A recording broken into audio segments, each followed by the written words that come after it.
حبيبي يا وطن، تتحب وتتحضن مدام ايديك في ايديا، انا هصبر عالزمن.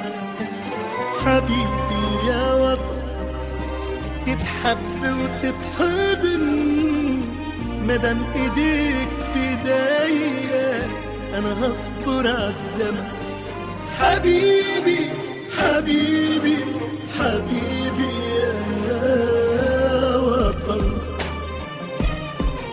امشي لك واغني لك وامول لك مواويلك، وساعة الالم والشدة هقول يا رب وادعي لك، ولو في الجراح تناديني هسيب الدنيا واجيلك.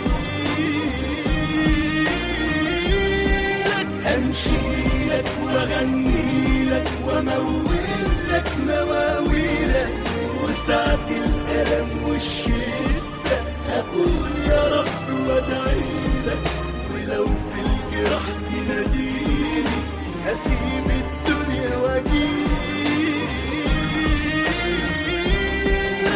حبيبي حبيبي حبيبي يا وطن.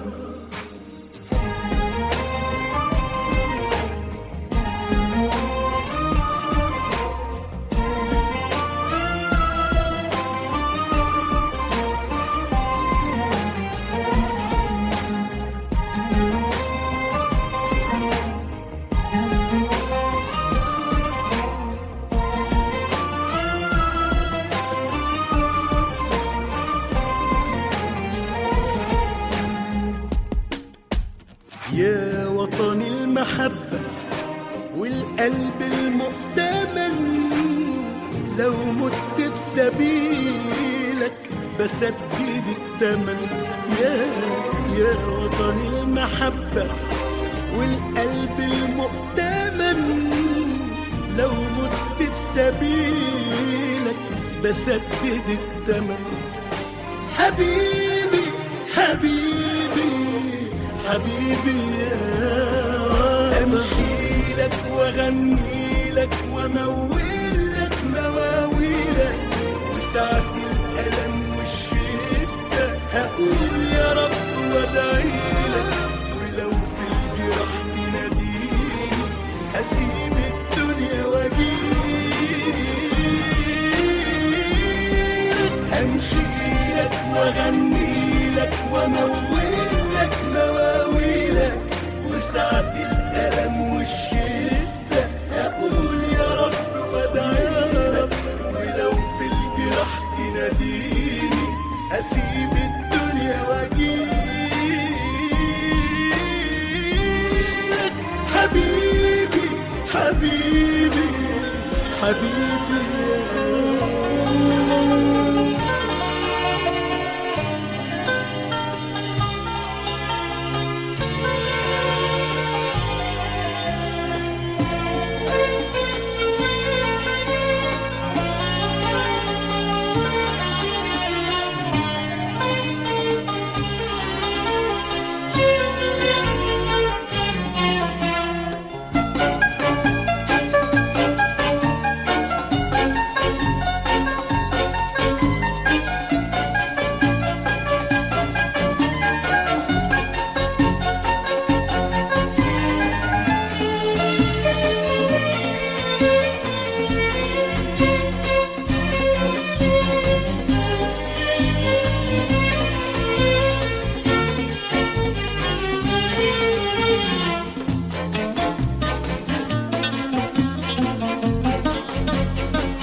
السلام عليكم ورحمة الله وبركاته. بالأصالة عن نفسي وباسم الدكتورة لميس المعداوي وكيلة الوزارة والدكتور عمرو النحاس وكيل المديرية، نرحبوا بالسيدة الأستاذة الدكتورة آيات حجاج رئيسة الإدارة المركزية بالوزارة للأمراض المتوطنة. يا أهلا وسهلا. كما أرحب بالسادة إخوتي مديرين الإدارات المديرية ومديرين الإدارات الصحية، وبرحب بكم جميعا وكل سنة وحضراتكم بخير بمناسبة حلول شهر رمضان المبارك، أعاده علينا وعليكم وعلى الأمة الإسلامية بالخير واليمن والبركات. النهارده مناسبة المرة الثانية افتتاح مركز تدريب المتوطنة. نتشرفوا بافتتاحه بالدكتورة آيات، والنهارده مناسبة انتهاء العلاج الجموعي بالمحافظة وتكريم السادة فريق المتوطنة بالمحافظة. كل سنة وحضراتكم طيبين. والأستاذ خالد إن شاء الله بس يقوم يقول لنا نبذة بسيطة عن المشروع. طب دي واحدة يا أستاذ خالد. اتفضل. طبعا بسم الله الرحمن الرحيم، السلام عليكم، أهلا وسهلا بيكم. طبعا احنا بنرحب بالاستاذه الدكتوره ايات حجاج رئيس الاداره المركزيه المتوطنه اللي جايه طبعا مش بتشاركنا فرحتنا بس، وهي كمان جايه بتقول تعليماتها بالنسبه لحسن تشغيل واستغلال المركز بتاع المعمل بتاع المتوطنه ابحاث المتوطنه الموجود في الجزيره الخضراء. برحب برضو بالساده الزملاء اللي على المنصه، وبرحب بيكم جميعا شديد الترحيب. وطبعا كل سنه وانتم طيبين زي ما الدكتور عصام، وبمناسبه ان شاء الله رمضان شهر رمضان الكريم.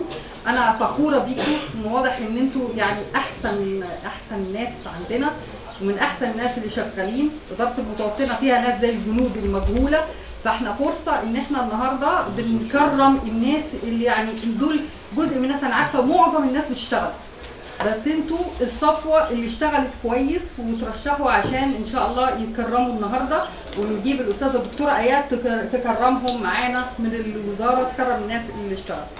طبعا اهلا وسهلا بيكم، مبروك علينا هذا المكان وهذه هذا المعامل وقاعات اللقاءات اللي هي المعامل الموجوده عندنا. احنا برضو ان شاء الله باذن الله ناويين مع الاستاذه الدكتوره ايات ومع الدكتور عمرو وكيل المديريه والدكتور عصام صالح مدير عام المتوطنه والساده الزملاء اللي هم معاهم في الاداره، هنحط ان شاء الله يعني خطه عشان استغلال المكان على احسن ما يكون من استغلال. يعني احنا هنشوف المكان هنا ناقصه بعض اللمسات الموجوده، وان شاء الله ازاي نستغله وازاي نستفيد بيه ان شاء الله. ده هنقعد ونحط. بسم الله الرحمن الرحيم. من اهم الامراض المتوطنه في مصر مرض البلهارسيا والطفيليات المعويه، وعندنا برضو مرض الملاريا والفلاريا والليشمانيا. وفي عندنا احنا بنقوم برضو بمكافحه نواقل الامراض، وبنقوم بمكافحه القواقع الناقله لمرض البلهارسيا ومرض الفشوله او الدوده الكبديه. هنا احنا في كفر الشيخ. الحقيقه يمكن من اهم المشاكل اللي في كفر الشيخ المزارع السمكيه وارتفاع نسبه انتشار البلهارسيا فيها. فالفريق اللي هنا كان بيقوم بمجهود كبير جدا في مكافحه البلهارسيا وعمل علاج جموعي ومكافحه القواقع فيها. برضو بيقوموا بعملية فحص الحالات الفلارية، ان هم برضو موجود عندهم بعض الحالات المزمنة. الحالات الفلارية موجودة في كفر الشيخ، فبيقوموا بعملية الإجابة عليها، وبيقوموا الحالات المزمنة بيقوموا بعملية التأهيل. احنا دلوقتي في مركز الجزيرة الخضراء كفر الشيخ، افتتاح مركز المتوطنة دي اللي هو فيه مركز تدريبي ومركز خاص بالتدريب وقاعة كبيرة للتدريب فيها.